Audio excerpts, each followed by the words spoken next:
velkommen til den her video. Jeg tænker at filme en dag med mig, og det var faktisk meningen, at jeg ville filme en anden slags video, som I nok skal komme til at se. Men det giver bedst mening at lave en dag med mig, fordi der kommer til at ske nogle ting i dag. Så da min søster, hun tager til, og hendes mand og hendes 3 børn, tager til Istanbul i morgen aften. Og vi tænkte som altid, hvorfor ikke tage op til I Love Alanya-skiltet deroppe på det, der hedder Tarash, og grille kylling. Jeg har ikke lige spurgt Suleiman endnu, men altså, må ikke han godt gider. Så tænker jeg, at jeg tager hen og henter noget kylling med hans søster nu, fordi det bor lige over på den anden side af vejen. Og så tager jeg ned til Suleiman. Jeg har bagt drømmekage i går, så nogen, altså familien har fået noget, og så har jeg lagt noget til side. Og så tænker jeg til resten med noget til bazaren. Fordi vi får ikke spist det hele alligevel jo, og så kan vi lige tage med dernede. Jeg synes, det er så hyggeligt at smage. Og klokken den er lige nu ret mange. Klokken er 2:15, 20 minutter over 2, 14:17 faktisk. Fordi jeg sov lidt længe, og jeg var meget træt. Vi har kommet se det i seng, som I kan høre. Alle de dage, jeg har været her, har jeg fået underskud på søvn. Plus, jeg skulle lige finde ud af, hvad planen lige var, så jeg har sovet lidt længe, og så sad jeg lige med min telefon, og skulle finde ud af, hvilken YouTube-video jeg skulle filme, og skulle lige finde ud af, med hans familie, hvornår de skulle hjem og sådan noget. Ja. Og I kan nok godt se min flotte tanline her. Yay!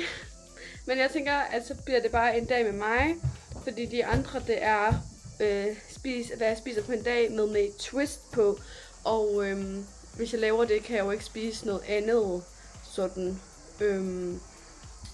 så vi vil ikke kunne tage I Love Alanya, hvis det giver mening. Så derfor giver det ikke mening at lave den video endnu, men jeg har også mange dage endnu til at være her. Så yes, jeg tænker, at min søster og jeg tager hen og henter det der kød nu. Jeg tænker at filme en dag med mig, og det var faktisk meningen, at jeg ville filme en anden slags video, som I nok skal komme til at se. Men det giver bedst mening at lave en dag med mig, fordi der kommer til at ske nogle ting i dag. Så da min søster, hun og hendes mand og hendes 3 børn, tager til Istanbul i morgen aften. Og vi tænkte som altid, hvorfor ikke tage op til I Love Alanya-skiltet deroppe på det, der hedder Tarash, og grille kylling. Jeg har ikke lige spurgt Suleiman endnu, men altså, må ikke han godt gider. Så tænker jeg, at jeg tager hen og henter noget kylling med hans søster nu, fordi det bor lige over på den anden side af vejen. Og så tager jeg ned til Suleiman. Jeg har bagt drømmekage i går. Familien har fået noget, og så har jeg lagt noget til side. Og så tænker jeg til resten med noget til bazaren, fordi vi får ikke spist det hele alligevel jo, og så kan vi lige tage med dernede. Jeg synes, det er så hyggeligt at smage. Klokken den er lige nu ret mange. 2:15, 20 minutter over 2, 14:17 faktisk. Jeg sov lidt længe, og jeg var meget træt. Vi har kommet se det i seng, som I kan høre. Alle de dage, jeg har været her, har jeg fået underskud på søvn. Min søster og jeg tager hen og henter det der kød nu. Så går vi herind og køber kylling, og jeg har sådan min søster og hendes mand med. Se en gang. Og jeg tror bare, vi skal have det, der hedder Tabuk Kanat. Det er dem her. Vi har hentet kul, og vi har hentet en masse forskelligt kød. Sådan noget kylling. 4 kilo har vi købt, og så havde vi også nogle kalakner så derhjemme. Så nu går jeg ned til ringene i bazaren. Jeg har altså taget kagen i den her pose her, og det ligner, at det nok skal gå, fordi kagen sidder så godt fast. Og det er altså bare fordi de sidste par gange, jeg har tabt kage med, har jeg holdt den i hånden, og det er meget tungt i længden. Lige se en gang, hvor jeg går. Det bliver sådan en jungle. Nå. Jamen, så tager jeg dernede nu. Jeg opdaterer, når jeg engang kommer ned til shoppen. Jeg er kommet ned i bazaren, og kagen, den overlevede, selvom den var på højkant hele vejen, men den sidder godt fast, det er godt. Og så man har lige nogle kunder derovre. Så nu sidder de og venter. Så kan de få noget kage bagefter. Okay, jeg sidder stadig her bag shoppen, og der har været et par stykker og tage noget af kagen her. I make finish. Ja, det er flot. Og en dansk trøje på 10. Nummer 10. Ja. Nummer 10. Jo. Og han har afleveret kage til alle her. Hele vejen rundt, de sidder og spiser alle sammen. Har fået kage. Mig. This is, You like it? yeah. You know what it's called? Drømmekage. Drømmekage. En drømmekage. Gabriel. Så nu er al kagen givet ud, der er ikke mere tilbage. Og jeg tænker, jeg tager en Migros. Jeg har lidt sådan noget drik, og i det her marked, som ligger lige her, det er så virkelig dyrt. Okay, en sodavand koster 100 lira, men den koster 50 lira, hvis man kun lige går op til vejen heroppe. Hvis I ser lige heroppe for enden, der er en butik, der hedder Migros. Det er ligesom Fakta, Bilka. Ej, ikke Bilka, den er lidt mindre, men du ved, en helt almindelig butik. Så alting er meget billigere. Se, så er jeg kommet op for enden her. Og jeg gik dernede lige før. Så det er altså herinde i Migros, som jeg vil gå ind og købe noget. Jeg kan se, at den er meget lille. Men det er bedre end ingenting. Se en gang. Så I kan se, at de har meget lidt her, men de har lidt frugt. Måske jeg tager et eller andet med blåbær. Det er bare ikke lige så mættende, men det er lækkert. Jeg ser det, hvad jeg køber, og så vender jeg tilbage. Okay, jeg købte en vandmelon, 4 bananer og en sodavand. Og jeg kom af med lidt over 20 kroner. Det var helt vildt. 213 lira kostede det. Jeg håber virkelig, det er en god vandmelon. Det er en rund vandmelon, og det har jeg aldrig smagt før i Tyrkiet. Sådan en rund en. Men det var fordi, de andre, de var så store, og de vejer 100% 10 kilo eller et eller andet. 5, 6, 7 kilo. Jeg ved ikke. Ret meget, så de skal ret dyre. Plus vi kan ikke spise det nede i bazaren, men jeg har også meget lyst til frugt, så det var det, jeg havde lyst til. Vi har fået spist alt vandmelonen nu, og Suleyman han har lige givet det sidste til drengene om bagved, fordi vi kunne ikke spise det hele. Så vi heller ikke spist alt, Felicia, men I ved godt, hvad jeg mener. Nu, hvor skal vi hen? Ja, that's good. Hvor skal vi hen? Eat. Ja, vi skal spise noget. Spis Vil du spise der? Ja. Okay. Så spiser vi det samme sted som de andre dage. Ja. Og så efter så tager vi tasmarkedet, Ja. og så hjem. Ja. Så Suleyman skal skifte høje. Det kan godt være, at jeg måske også skifter kjole. Ja. Hvad? Ja. I dag har de mega meget udvalg, og jeg har valgt den her. Which one you want? This one? You don't know? Take this one with potatoes. I'll take this tavuk one. This is with pilaf inside. Pilava. Så er der ris i det, kylling og ris. Så tager jeg den med kartofler. Tamam. Bana haşlama ver abi. Jeg kender ikke nogen, der er svære ved at beslutte sig til Suleyman. Lækkert det er. Og Suleymans kartoffelhalløje og ris. Og det der er lidt ligesom tzatziki, det er bare lidt mere vandet. Og ris til mig, og jeg ved ikke, hvad det her det er, men de siger, det er ko. Og jeg kan ikke lide sådan andet, så jeg håber, det er ko. Og så den her til mig, I kan se, den er lidt flydende. Jeps. Og nu har vi fået spist, så vi kører til testmarked nu. Og så køber vi det der brød til i aften, og noget drikkevarer, tænker jeg. Så sætter vi det hjem derhjemme, og så kan Suleyman lige skifte tøj. Jeg tænker, som sagt, jeg også gerne vil skifte min kjole måske, og mit tørklæde. Og jeg skal lige være til mit ansigt, for jeg føler, det der mad, jeg fik olie i hele hovedet. Ja. Det er tyrkisk mad, der er olie overalt.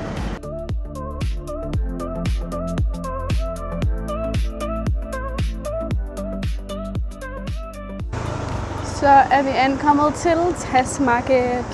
Der, merhaba. Den er godt nok rød, den der. Hvad med nogen? What did he say? Yeah, I feel. Yes. Oh, they don't have it, Ashkim. Okay, de har en. Vi tager en var, Ashkim. Lidt. Den. Ja. Hold da op, prøv lige at se de her store eddike. Kig, den er stor.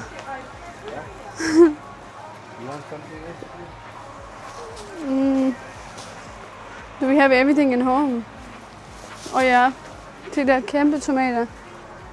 Det har også så mange fine ting. Lyserøde tomater. Er det ikke fint? Ja. Ja. Måske noget drik, noget vand og cola. Okay. Ja. Og så har de en masse her om alt muligt krydderi, jeg ved ikke hvad. Okay, på den kommer. Se, de har også en station nede, før der havde de en kiosk over på den anden side. Altså det her, det er altså ikke reklame, bare lige til jer, som ser med. Ej, jeg skal vise jer en kiks, der smager mega godt. Hvis de har dem her. Ej, det ved jeg ikke, om de har. Nå. Men der er i hvert fald sådan en kiks derfra det her mærke her. Og den smager seriøst Mega godt. Og alle mulige drikke, sjove drikke, bubble tea og juice, sucuk. Og det synes de bedste sucuk, dem her de er så gode. Og i Tyrkiet, der har man æg udenfor, det står ikke på køl. Det synes jeg altid er meget sjovt i starten, men når æg bliver lagt, så ligger de jo heller ikke på køl. Så han lige i gang med at slås med nogen herude, eller hvad?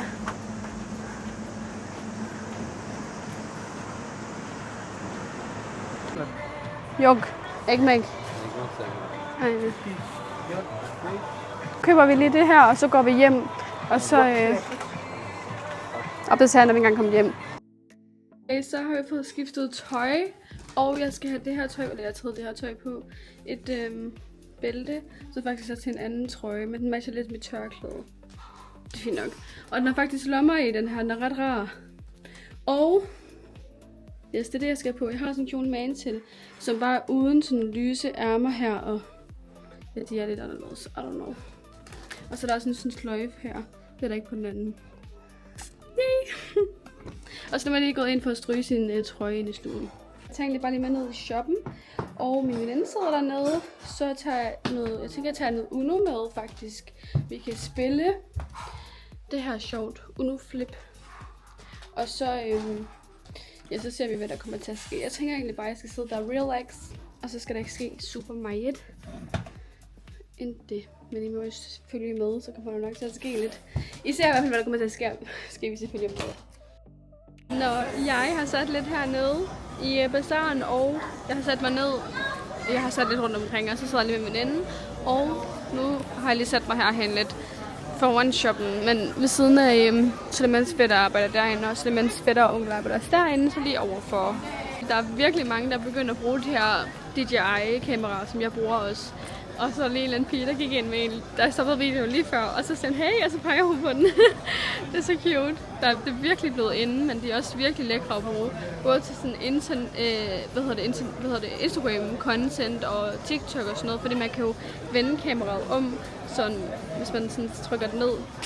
Ja, det er meget forvirrende. Men så kan man sådan vende kameraet, så den også kan finde til Instagram og sådan noget. Det er mega smart. Det er seriøst så hyggeligt. Jeg har seriøst sat nede for en shop med en team, og der er så mange af jer, der kom hen og sagt hej og fået taget billede. Og jeg elsker det, det er så hyggeligt at hilse på jer. Så hvis I kommer i Alanya og I ser mig, så kom endelig hen og sig hej. Det er så hyggeligt. Men nu har jeg set nok på folk shoppe, og har selv lyst til at shoppe. Så nu går jeg lige og kigge og se, om de har noget spændende. Og jeg tænker, at jeg vil gerne tage den store, der er tæt på Atatürk. Så jeg går bare lige over her, fordi den anden side er der meget trafik.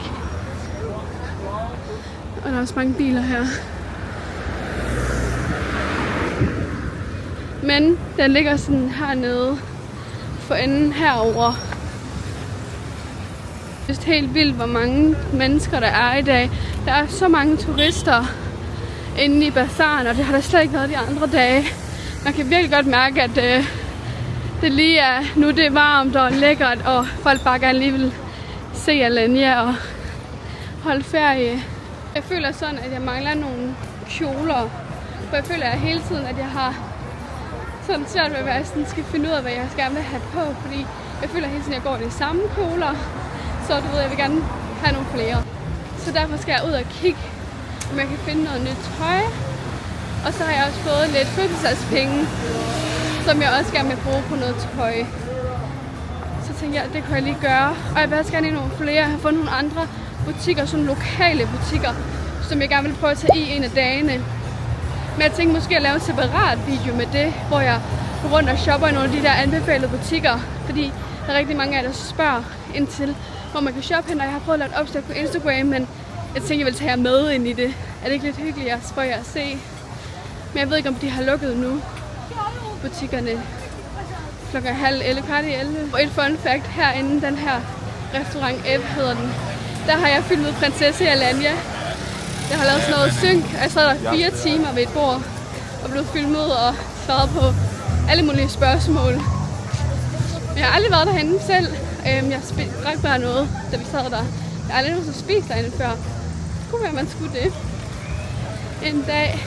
Nå, men det er altså den herinde, altså kigge, den er lidt større end den anden, der ligger på den anden side. Der er flere etager derinde. Så lad os gå ind og kigge. Der er sikkert også mega mange herinde. Den første etage, det er kun for mænd. Så skal man ovenpå. Ej, det er dejligt koldt herinde. Men de har altid mega meget tilbud herinde. Men, lad os se. Det er de fine trøjer. 400 lira. Så omkring 60 kroner. Det er da så fint. Og mange gange så har de også sådan et sæt. Så hænger det sådan tæt på hinanden. Nå, men lad os gå ovenpå. Se, de har så mange fine kjoler herinde. Jeg skal lige finde noget, som passer til det, jeg går i. Ej, og det her stof, det er så lækkert. Det her stof, jeg har flere bukser i det her stof her.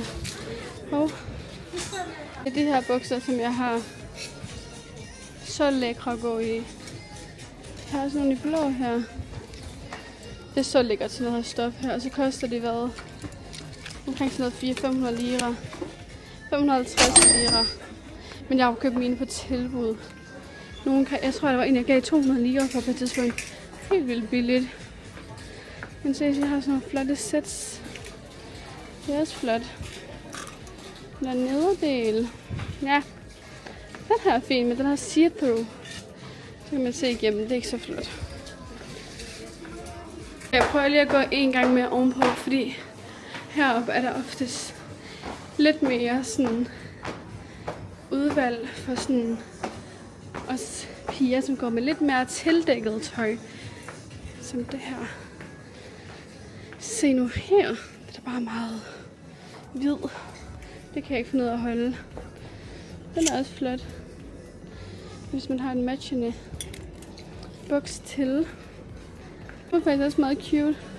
Jeg ved ikke helt, om jeg kan lide den. Og slet ikke til 1000 lira. Men den er flot. Kigger videre. Jeg prøvede en kjole, men det var faktisk rigtig kedelig. Det var bare mørk. Og så var det ikke noget specielt. Så den kunne jeg ikke så godt lide. Og der var ikke rigtig andet. Så nu går jeg igen. Og jeg filmede ikke derinde, fordi der var rigtig mange mennesker. Nu går jeg videre et andet sted. Og så var en mega sød pige, som jeg mødte inde i Eswatini, så fik taget billede og sagde, at hun følger med. Så hvis du ser den her video, så giv et like ned i kommentaren. Så skal jeg nok like tilbage. Det er så sødt, når I hilser. Noget helt andet, jeg har nyst helt vildt meget, da jeg var derinde. Og jeg fryser virkelig meget nu. Så jeg er lidt bange for at blive syg. Jeg går ind og ud af den aircondition, så bliver det hver år. Hver år bliver jeg forkølet eller hæs eller et eller andet, fordi man går ind og ud af alt det varme og kulde hele tiden. Ikke? Krop kan ikke finde ud af det. Ja. Simpelthen. Klokken den er lige nu 11:45. Det vil sige, at Suleiman han har fri om mellem en time til halvanden. Hip som haps. Vi må se. Og de fleste ting er begyndt at lukke ned af de her butikker. Og jeg begynder at have været i 82, men det må jeg lige gå en anden dag, for jeg skal også have nogle flere bøjler, fordi jeg har så mange kjoler med. Hold op. For det er jo ligesom, at jeg har flyttet hele min lejlighed hjem til Suleiman. Så der mangler lige lidt flere bøjler. Og så nogle små ting, så det skal jeg også sige med, at de har lukket nu. Jeg tror, de lukker klokken 7 eller 8 eller 9 deromkring. Ja. Så jeg tænker egentlig bare, at jeg går lige forbi et marked og køber noget at drikke. Og så sætter jeg mig bare lige dernede til Suleiman. Ned til shoppen. Fordi han snart er fri, så kan vi køre hjem. Eller køre op til I Love Alanya-skiltet. Og så skal vi lave grille mad. Jeg er også ved at blive lidt sulten. Hvor mange timer vi spist.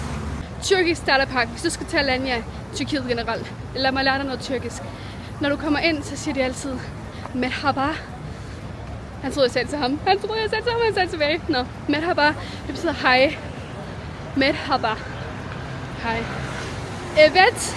Det betyder ja. Evet. Det betyder ja. Hayet. Eller yok. Det betyder nej. Yok, det kan vi mere bruge som sådan ingen, eller ikke noget, eller sådan, ikke sådan, hvis man skal sige, hvis man spørger, hej, det er yok. så har vi ikke. Giver det mening? Hvor at Hyatt, det er sådan, nej. Jeg håber, det giver mening. Og Bilmiorum. Jeg ved det ikke. Bilmiorum. Jeg ved det ikke. Og hvis du så skal sige, jeg ved det godt, så sige Biliorum. Biliorum. Okay, jeg ved ikke, om I fatter det, men altså, så ved I hvert fald lidt. Ej, se nu der. Beto. Çok teşekkürler. Neredesin çalışıyor?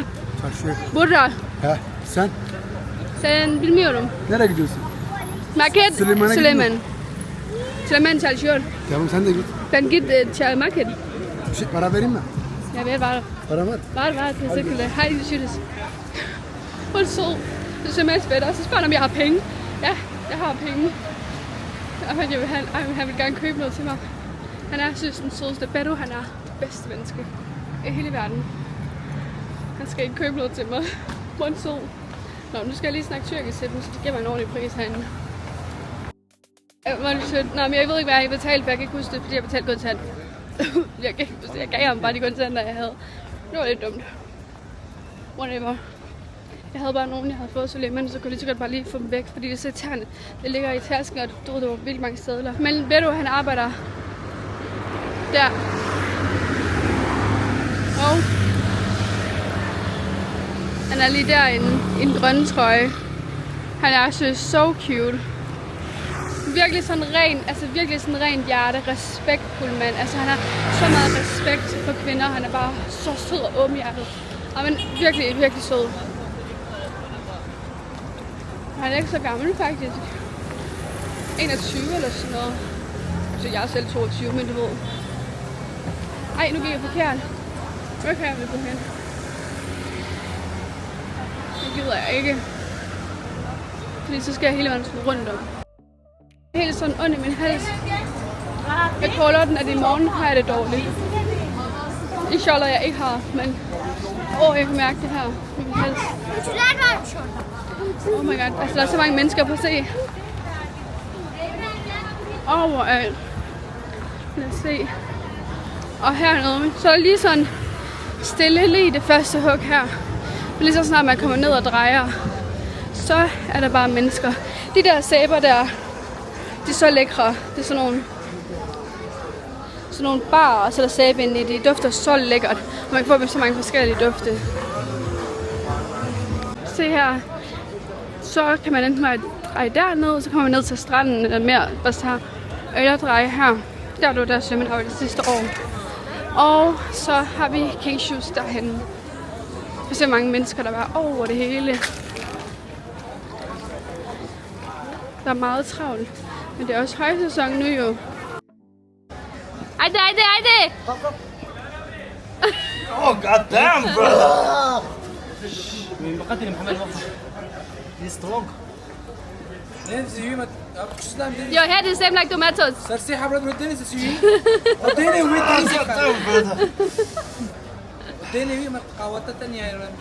Finish.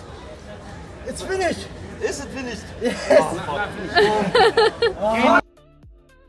Okay, vi er lige ankommet hjemme, og vi skal lige lægge den her gradpande, og så skal vi hen til Süleyman's mor. Han kører hende op, og så går jeg, og så henter han mig på vejen. Så henter vi lidt tid, og de resten af familien er allerede deroppe, de har taget taxa op. Og de havde lige glemt at pakke sodavand og nogle enkelte ting, så det pakker de, og jeg går bare, altså jeg går ikke hele vejen derop, det er rigtig langt, men jeg går bare det jeg kan nå, og så indhenter Süleyman mig bare, fordi Süleyman's mor kan ikke gå, hun skal heller ikke gå, hun er 61, hun er ikke så gammel, men hun har meget, problemer med knæene, så hun skal selvfølgelig ikke gå, så han kører hende først. Jeg kan jo sagtens gå, jeg er ung og frisk. I stedet for, han ville have bare tømmer, han sagde, at han ville køre mig op først. Og så er jeg deroppe med familien, og så kører han tilbage hen til hans mor. Så tænker det meget bedre, så kan jeg bare gå lidt. Så får jeg lige lidt skridt ind. Det er meget fint. Men han gav mig 200 lira. Og så sagde han til mig, when you see a market, go buy me something. Og jeg sagde bare, yes, it's okay, bla bla, et eller andet, og så går jeg, men jeg ved ikke lige helt, hvad something er. Så jeg tror bare, jeg køber nogle nogle nødder eller et eller andet. Det er nok det, han vil have. Jeg fik ikke lige spurgt ham. Det kan man så tænke over lidt åndssvagt. Jeg skal se, om de har et eller andet snacks. 2 af dem her, så synes jeg med, for dem jeg elsker han, de er ret små.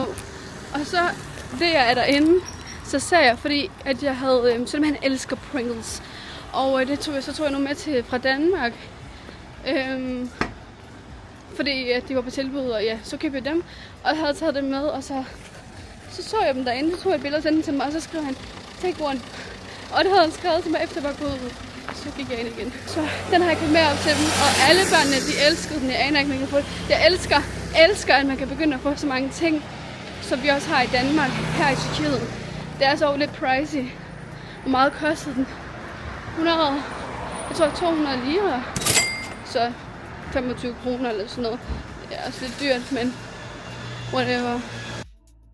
Jeg har haft den bedste dag, seriøst, med de sødeste mennesker, der har været til billeder og snakker og hilse på, og det er seriøst mega hyggeligt. Jeg ved godt, jeg har sagt det et par gange, men jeg synes, det er så hyggeligt at sådan møde jer der, så jeg møder derude. Det er så mega fedt at høre, hvor længe jeg har fulgt med og så videre. Jeg synes, det er simpelthen så hyggeligt. Så hvis der er nogen af jer, som ser med her, så skriv lige under videoen, hvor længe jeg har fulgt med. Jeg synes, det er så hyggeligt at høre. Prøv at se, hvor langt jeg når, ender med at gå, før at Suleiman, han kommer ned, der er faktisk ret langt op. Som han sagde, så man bare gå stille og roligt. Jeg så alligevel gået ret langt nu. Og når jeg lige kommer over på den anden side, så skal jeg gå lidt lige ud, og så skal jeg dreje til højre. Og så begynder det at gå opad, sådan op til I love Alanya-skiltet. Skræmmende, en kæmpe vej, jeg skal krydse. Jeg er lige gået over der, og der er bare så mange biler, der er ikke noget fodgængeroverfelt. Og der er der åbenbart derovre. Nå, det har jeg ikke set. Shit, de kører hurtigt, de der biler. Hold da op. Ej, det er lidt noget lort, fordi jeg gik herhen. Nu kommer de biler derfra. Her er det kush. Jeg kan ikke sige kush til en bil, men altså, you name it. Det gik.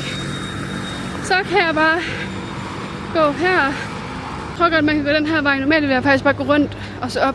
Men jeg tror godt, man kan gå op her, så det gør jeg bare. Jeg skal bare gå hurtigt, så han ikke når at køre ned. Og jeg håber, at den her vej, den er rigtig stejl. Så jeg håber, det er rigtigt. Men I kan se, at jeg lover Alanya. Det er hårdt.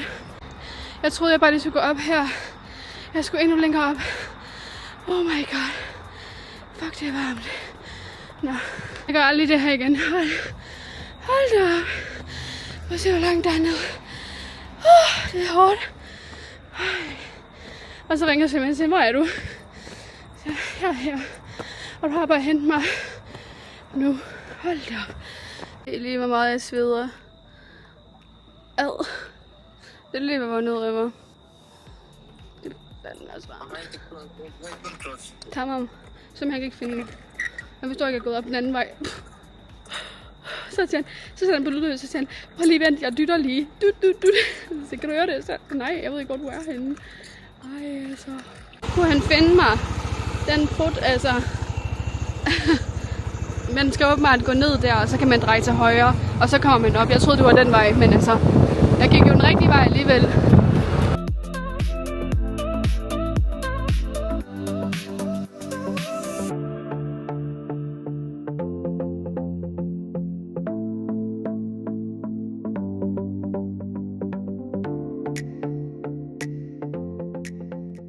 Så er vi endelig ankommet. Og jeg sad helt rød i hovedet, selvom vi har fået koldt blæst i hovedet. Ej, vi kan det koldt, men blæst i hovedet i hvert fald. Vi skal finde hans familie. Jeg ved ikke, hvor det er. You know where they are? Come on. Og take chips.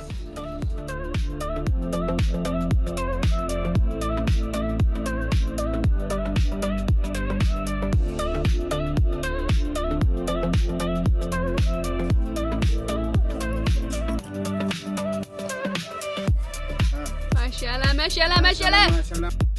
Så vi har fået spist og hygget, og jeg har filmet så meget som jeg kunne, men vil heller ikke filme for meget, fordi familien er der. Men Så vil han stå lidt op og hente knallerten, og så gør han mig hjem først. Og så kører han så efter hans mor, og så kører de resten så med taxa ned. Og klokken er lige nu 3 om natten. Jeg er bare mega træt.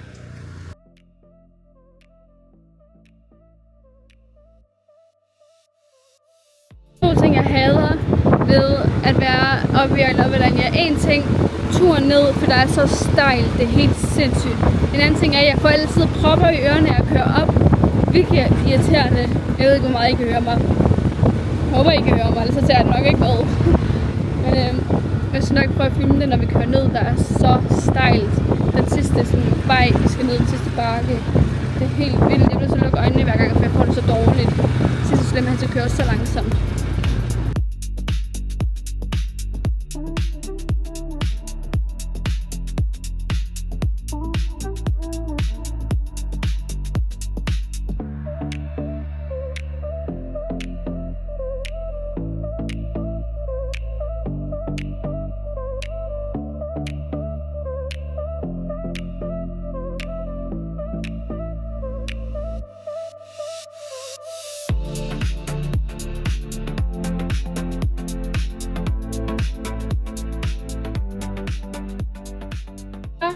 Har Suleiman sat mig af, og jeg synes, fået et myggestik på min fod, så det gør ondt, når jeg går.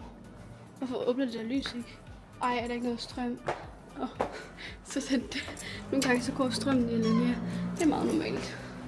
At det bare slukker, så virker det ikke i en times tid. Ej, min tanline, den er så flot.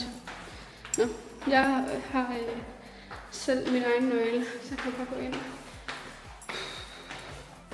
Jeg er godt nok træt nu.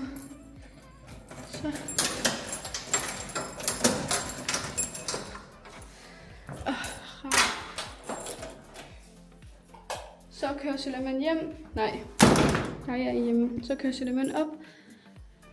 Og hende er hans mor, og resten kører ned i bil. Nå, men der skal ikke ske andet, end at vi bare skal i seng. Og derfor tænker jeg bare, at jeg vil slutte videoen af. Sige endnu en gang tusind tak, fordi I har set med. Ja, tusind tak, fordi I har set med. Det er mega hyggeligt, at I har lyst til det. Og tak, fordi at I kommer hen og siger hej til mig for at tage billeder. Og ja, I skal altså aldrig være nervøs for at komme hen til mig. Også selvom jeg bare sidder og stener, eller hvis jeg sidder sammen med nogen, eller et eller andet. Så aldrig være bange for at gå hen til mig, eller nervøs, eller hvad ved jeg. Jeg er bare et menneske, ligesom jeg er nu. Men ja, tak fordi I har set med. Jeg håber, I får en fantastisk dag, eller en aften, eller en morgen, alt efter hvornår I ser det her video. Og husk at se med på torsdag kl. 10. Hej hej!